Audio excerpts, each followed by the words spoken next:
Today we're building a habitat for the saltwater crocodile, or as I'm going to call them, swamp puppies. Let the chaos begin. Alright, so we're starting off with the indoor section for the swamp puppies, or as I should probably call them, saltwater crocodiles, because I'm sure that there will be people who are thinking, Poison, what the fuck are you talking about when it comes to swamp puppies? To explain that, pretty much what happens was that I don't know exactly when it was anymore, but I was just scrolling through YouTube Shorts at midnight because that's pretty much my life right now, just scrolling through YouTube Shorts at midnight. But I just came across this Floridian guy, because what I'm going to tell you guys, of course, only could happen in Florida. But this was this Floridian guy doing these swamp walks at midnight, which just sounds insane to me because swamp, why at midnight? But yeah, he would just go through the swamp at midnight, would see all of these potentially dangerous animals and would just be completely unfazed with them because Florida, and then would like point his camera and lights towards the water and you would see all of these eyes reflecting back, which I'm an animal person. I wanted to say like, oh, I'm a cat person or a dog person. I'm not. Give me anything like cat, dog, tarantula, snake. I will find anything adorable, even if it's dangerous and lethal. Like I will be like, oh, it's cute, while it's munching on my face. But anyways, he would just be walking through the swamp. You see all of these eyes reflecting from the lights in the camera, and it would be fine if those were like all cats, because you know cats have that. If you shine a light in your cat's eyes when it's dark, it will reflect back. So I was like, oh, are those like all cats? Like, just do Floridian swamp have a cat problem? No, those were all crocodiles or alligators. I don't know which species exactly lives in Florida, but just for the sake of this video and because here crocodiles are relevant, I'm just going to say crocodiles. But yeah, that would be like 25 crocodiles just staring at him. He would be completely unfazed. He would actually get annoyed because one crocodile would get too close and then he would boop the snoot. Which now I just, like, my life has changed. Now I just, whenever I see a crocodile or an alligator or a gharial, I want to just boop the snoot. I want to hug them. They will probably try to do like the barrel roll, drown me and eat me, but I just want to hug a crocodile now, or a alligator. When it comes to gharials, I really want to boop the snoot, because booping the snoot for gharials is like 90% of their personality. It's just the snoot, which, yeah, for me, it's like, my personality is pretty much 90% chaos, 10% chicken nuggets, and squirrelness. So it makes sense that I am now want to hug crocodiles and just boop their snoots. They have a very boopable snoot. If you look at a crocodile and just look at the snoot. Yes, I've also come across videos of like people booping the snoot of like jaguars and such in like the animal sanctuaries. And it's just like, aww, it could totally eat my face, but it's cute. Anyways, moving on to the actual habitat. So yes, I will probably talk about swamp puppies, but just for the sake of the video, I mean saltwater crocodiles. But swamp puppies just sounds a lot more fun. But anyways, when it comes to the habitat, I immediately knew right off the bat, because of watching like videos of alligators and crocodiles being kept in captivity, but also in those like, I think animal sanctuaries is the best word, where they are kept if they aren't able to be released back into the wild because of like injuries, disease, or any other reason that they just can't be released in the wild because they would immediately die. I saw like, oh yeah, every one of these videos shows like the indoor section of like the crocodile or alligator or whatever area that they have, and the indoor section would always have like a water feature or like a water pool. So I immediately realized, yes, we need that here as well. And then of course, because it needs to be kind of sandy, just because it's, you know, nicer to have like a sandy pool instead of just complete concrete, I realized I am so happy that we got the mud brick walls, because I was not going to destroy my mental health trying to get the landscaping or the terrain in Planet Zoo to do that. I immediately was just like, yes, mud brick walls. They might not look exactly like these outside swamp sand, but I can color match it pretty closely and then it works. And now all of the crocodiles, well, both of them, because you can only have 2 in the habitat, but both of the crocodiles have a water feature in their indoor sections. The indoor sections are kept separate because I think that the saltwater crocodiles are like more solitary animals. So also just because I wanted 2 areas for the separate crocodiles. Anyways, when it came to the roof for the indoor section or indoor area for the crocodiles, I wanted to do a little bit of a different roof. Like I didn't want to do the wave roofs or the wave roofs that I did for the penguin habitat. So I wanted to do something else, and the best way that, well, the thing that just kept sticking out to me when it came to building the roofs was just, oh, Christmas trees. Like for the edges of the roof, I for a long time had to think about like, oh, how can I make this work? Because I saw this roof and I just wanted to do it, and it was just like, oh yeah, Christmas trees, because it needs to have that like sharp bend but still have it be rounded. And the inspiration or reference picture that I used, it has the same idea with like the different sections on the roof, like 2 or 3 wooden sections, and then it had another section. In the reference picture, that section was blue. I made it white just because it would fit in more with the rest of Naturalis. And that's just, I did make the walls blue because I wanted that pop of color that the reference picture had, but I couldn't do in the actual roof, so I had to put it somewhere else. And in the walls, it somewhat works, but the big concern here why I didn't want to make it make the roof blue was I didn't want to build a island habitat, which isn't actually like, oh, it has an island. What I mean with island habitat is just I want a habitat that actually fits in well and it's like it blends really easily with the surrounding habitat so that it feels part of an area and not just an island on its own. So that's why I decided, alright, the reference picture shows this section of the roof blue. I'm going to make it white because that's a color that I've used in the roofs of other habitats already, used in other habitats just in general already. Like blue is a very recent color that I've added to the Australian section for that one person who had something to say about me saying Australian section.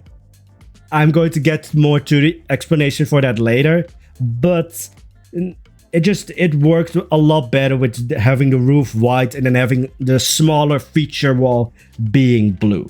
It works really well, and it just makes the building from the other area or the other side of the habitat also look a bit more interesting, because otherwise it would just be beige. So it was nice to have like some color pop in there. Anyways, as I said, Australian section, because someone asked, and like they're perfectly fine to ask this, of like, you're building a habitat for like a New Zealand habitat for the kiwi, so it's like a New Zealand animal, but you're calling it the Australian section. And I just said, yeah, Naturalis doesn't care about that. And I want to explain further on that. And the reason why I said like, oh, Naturalis doesn't care about about it being a New Zealand animal is I don't think that Naturalis is going to have enough New Zealand animals to really require a New Zealand area. And just for recognizability, they are going to like lump the few New Zealand animals that they have in with just Australia, because it's just like, oh yeah, people immediately recognize Australia, and New Zealand sometimes gets forgotten off the map. I have seen those maps where every other country, every other place is there, but they've forgotten New Zealand for some reason.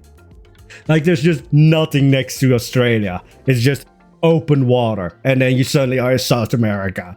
So I'm not saying that New Zealand isn't important in any way. Like it's just how can I explain this? It's just for recognizability. Naturalis would probably just lump them in with the Australian area, just because there's not enough animals or New Zealand animals to really require a New Zealand area. And there's also the thing of just like New Zealand on its own has like a very rich cultural history and such. So in no way am I trying to say like, oh, New Zealand doesn't matter. It's just in the sake of Naturalis, they are just going to go for recognizability because, of course, Naturalis, they are a zoo. They want to make a profit. They are, of course, in it also for conservation and such, but also they are a company. They want to make profit. And sometimes, sadly, you have to dumb things down then or go for recognizability over what's really accurate. And I don't actually know, and this is a shortcoming of me, how many New Zealand animals we actually have in the game. I have a pretty like sort of set idea for all of the other animals that are going to be in the Australian area. Like, I'm pretty sure that we're going to have emus, we are going to have quokkas and a platypus and a koala, maybe a dingo, but I think that's the extent of the animals that we're going to have. And I think all of those are like Australian. So the kiwi might be the only New Zealand animal. I don't know, actually it's a little penguin New Zealand. Again, this is a fault of mine. I should have looked into this a bit more. But yeah, just for recognizability, they will probably lump in the kiwi with the Australian area because it might actually be the only New Zealand animal there. Anyways, back to the actual build. So when it came to the outside area, where basically 90% of the habitat, yeah, this brought back memories. Because the way that I build it, like, I'm just going to call it the Swamp Puppy Lagoon or the Saltwater Crocodile Lagoon. But the way that I've built it with the walls on the outside, because I didn't want to have like the high fences. These are, of course, carnivorous animals. If Karen like picks up little Timmy because he wants to take a picture, wants to get close and drops little Timmy accidentally, he might get eaten. But I didn't want to have the high fences to stop that. So instead of having high fences, I made it so that, first of all, the crocodiles can't get too close. And the actual guests also can't really get too close. So if Karen drops little Timmy, he's just going to fall into the planter. If she throws little Timmy, though, that's another question. I would hope that Karen would be smart enough not to throw little Timmy.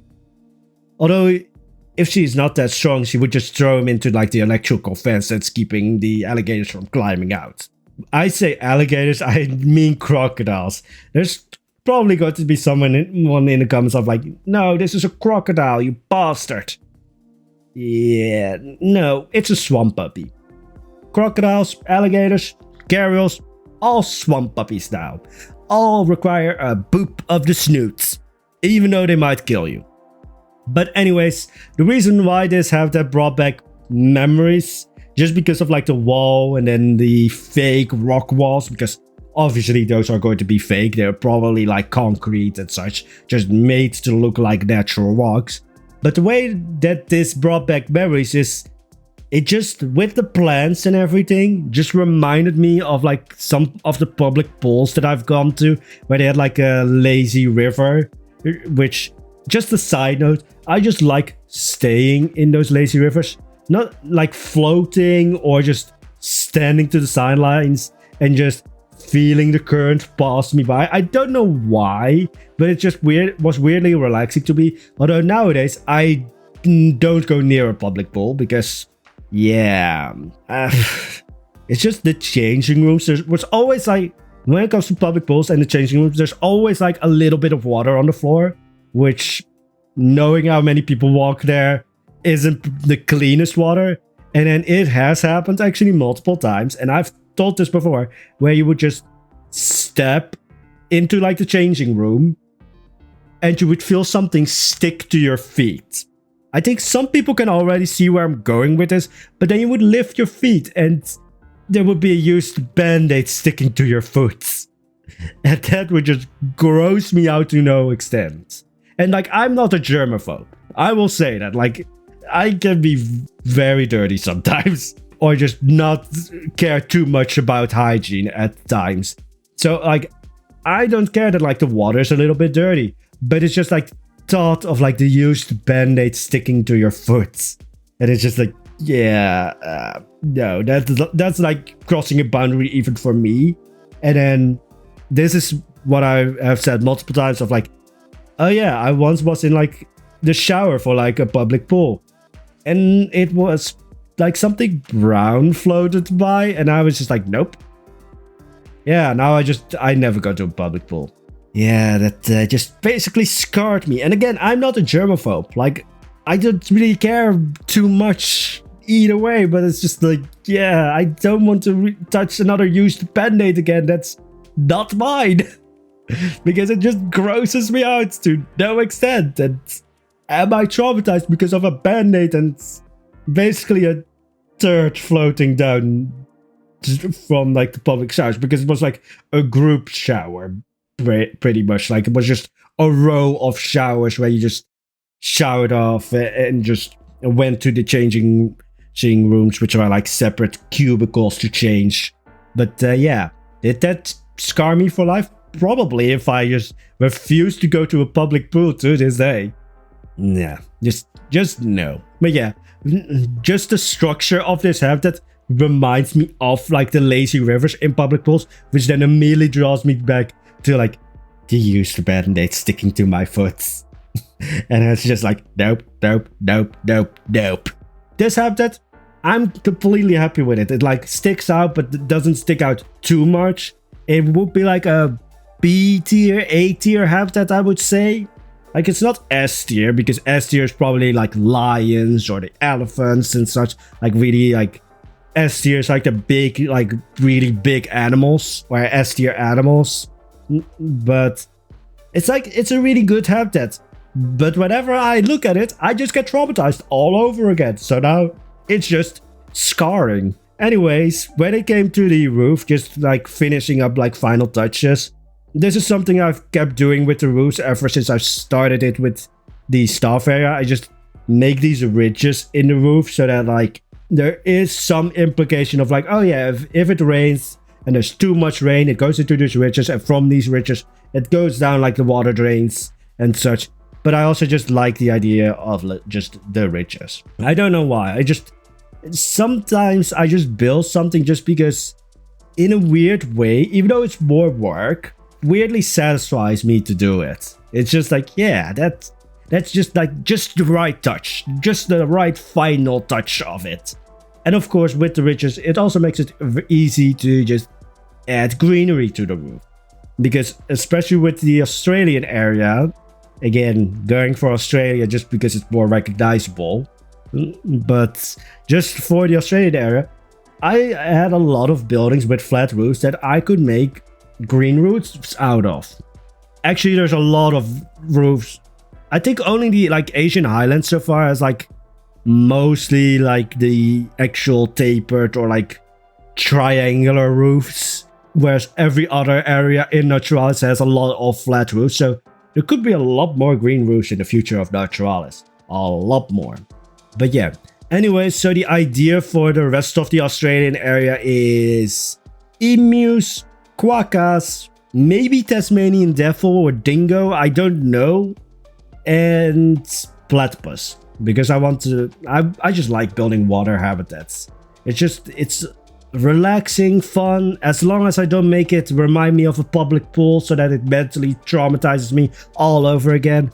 I need to fix that probably, but otherwise, I just like building water habitats. It's fun, it's nice, and maybe it's because half of the water or half of the habitat isn't visible because you have to like zoom into the water to actually see what's underneath the water. Although I did place a lot of rocks under this water, and the crocodiles or the swamp puppies aren't happy with that because they can't go to the edges of the habitat. They can, however, go inside. The male crocodile though, or the male swamp puppy, has some issues. It can still go inside, it just has a lot less room because it's like twice the size of the female crocodile or this female swamp puppy.